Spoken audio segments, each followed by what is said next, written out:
नमस्कार प्यारे विद्यार्थियों, DAV MOIL public school Hindi कक्षा में आपका स्वागत है। आज मैं आपकी कक्षा 10वीं में हिंदी व्याकरण के अंतर्गत वाक्य अशुद्धि शोधन पढ़ाने जा रहा हूँ। आइए जानते हैं वाक्य अशुद्ध क्यों होते हैं, किन कारणों से हमें वाक्यों को शुद्ध लिखना चाहिए। तो सर्वप्रथम हम वाक्य अशुद्धि शोधन के बारे में जानेंगे। भाषा की संरचना में वाक्यों का एक महत्वपूर्ण योगदान है। वाक्य भाषा की महत्वपूर्ण इकाई है और वाक्यों की शुद्धता के बिना भाषा की शुद्धता की कल्पना करना भी कठिन है। दूसरे शब्दों में यूँ कहें कि वाक्यों की जो शुद्धता है उनके आधार पर ही भाषा की संरचना निर्भर करती है। लिखित भाषा की शुद्धता हेतु व्याकरण का जो नियम है उनका पालन करना होता है और नियमों का पालन करके हम वाक्य संरचना शुद्ध कर लिखते हैं। वाक्यों को शुद्ध रूप में लिखने के लिए हमें वर्ण, शब्द, वाक्य आदि के प्रयोग के जो निश्चित नियम निर्धारित हैं उनका पालन करना होता है, जिनसे हम वाक्यों को शुद्ध रूप से प्रयोग करके भाषा को शुद्ध बनाते हैं। आइए व्याकरण के जो नियम हैं वाक्य संरचना करते समय उन पर विशेष ध्यान देना चाहिए। ये कौन कौन से हैं? तो वाक्य में प्रयुक्त पद अपने निश्चित स्थान पर ही प्रयोग किए जाने चाहिए। वाक्य में प्रयुक्त पदों का परस्पर संबंध स्पष्ट अन्विति पर ध्यान देना चाहिए, अर्थात अन्विति पर ध्यान देना चाहिए कि एक वाक्य में दूसरे जो शब्द प्रयोग किए हैं या एक वाक्य दूसरे वाक्य के साथ पूर्ण रूप से जुड़ता हुआ हो। आइए जानते हैं वाक्य अशुद्धियों के प्रकार और उनके उदाहरण कि किन किन कारणों से वाक्य में अशुद्धियाँ होती है और उनको हम उदाहरण के माध्यम से समझेंगे। सर्वप्रथम संज्ञा संबंधी अशुद्धियाँ। संज्ञा के बारे में आप सब जानते हैं। संज्ञा के अनावश्यक प्रयोग कर देने के कारण वाक्यों में शिथिलता तथा भाषा में अशुद्धता आ जाती है। जैसे देखिए, मोहन मेरा अनुज भाई है, ये अशुद्ध वाक्य है। मोहन मेरा अनुज है। अब यहाँ पर भाई शब्द का प्रयोग, मोहन मेरा अनुज है। अब अनुज और भाई, तो अनुज और भाई दोनों का अर्थ एक ही है, तो यहाँ दो बार प्रयोग ना करें।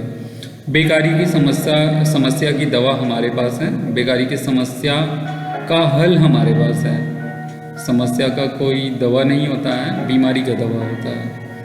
यह पुस्तक की यही अच्छाई है, इस पुस्तक की यही विशेषता है। अच्छाई बुराई मनुष्य में होते हैं, विशेषता गुण दोष जो निर्जीव वस्तुएं हैं उनमें होती है। राम और मोहन घोर मित्र है। यहाँ पर घोर शब्द प्रयोग किया गया है, घोर के बदले हम घनिष्ठ प्रयोग करें। जैसा कि आपको दिख रहा है उदाहरण में, मकड़ी जाला बुनते हुए बना रही है। मकड़ी जाला बुन रही है। बुनना और बनाना दोनों एक ही रूप में है। इस प्रकार से हम ध्यान देंगे कि किस प्रकार वाक्य में संज्ञा शब्दों के अनर्गल प्रयास से वाक्य शुद्ध हो जाता है और उनको हम सही करके कैसे लिखें। आइए जानते हैं दूसरा, सर्वनाम संबंधी अशुद्धियाँ। संज्ञा के बदले जो प्रयोग होने वाले शब्द हैं सर्वनाम कहलाते हैं। संज्ञा की तरह ही मनुष्य में सर्वनाम में पुरुष, लिंग, वचन आदि का अनुचित प्रयोग कर देने से वाक्य अशुद्ध हो जाता है। जैसे चाय में कौन गिर गया। अब कौन यहाँ पर प्रश्नवाचक सर्वनाम है, तो चाय में कुछ गिर गया। कौन व्यक्तियों के लिए प्रयोग किए जाते हैं, कुछ निर्जीव वस्तुओं के लिए प्रयोग किए जाते हैं। मेरे को कपड़े सिलवाना है, मेरे को के बदले मुझे कपड़े सिलवाने हैं।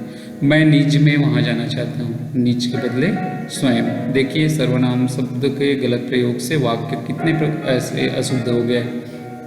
मेरे को आगरा जाना है, मेरे को के बदले मुझे आगरा जाना है। यह अच्छे फल नहीं है, ये अच्छे फल नहीं है। यह के बदले यहाँ पर अच्छे बहुवचन में प्रयोग हुए हैं, तो यहाँ पर ये प्रयोग हो जाएंगे। इस प्रकार से सर्वनाम के अनुचित प्रयोग से भी वाक्य अशुद्ध होता है, तो इसको हमको लिखते समय विशेष ध्यान देना चाहिए। तो जैसे ये परीक्षा की दृष्टिकोण से भी आते हैं, तो आपको भी वाक्यों को शुद्ध रूप में लिखना अनिवार्य है। आइए देखते हैं विशेषण संबंधी अशुद्धियाँ।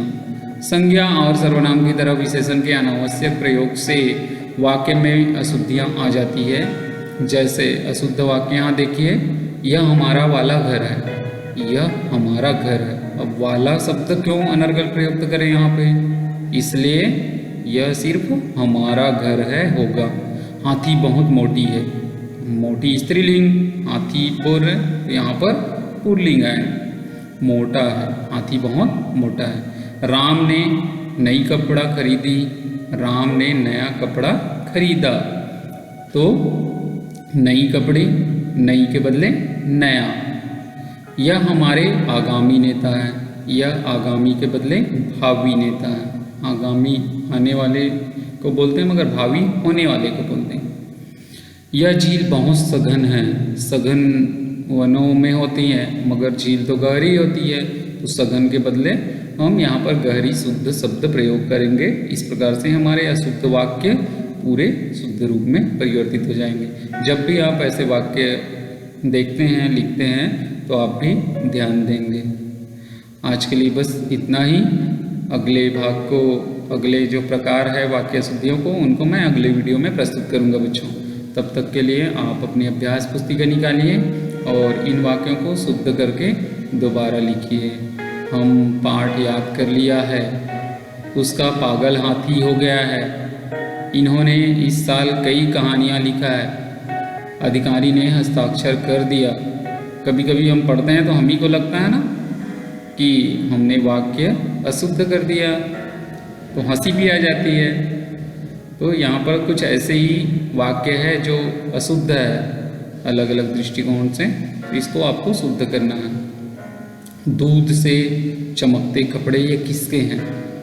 इस पुस्तक का मूल्य केवल 10 रुपये मात्र है।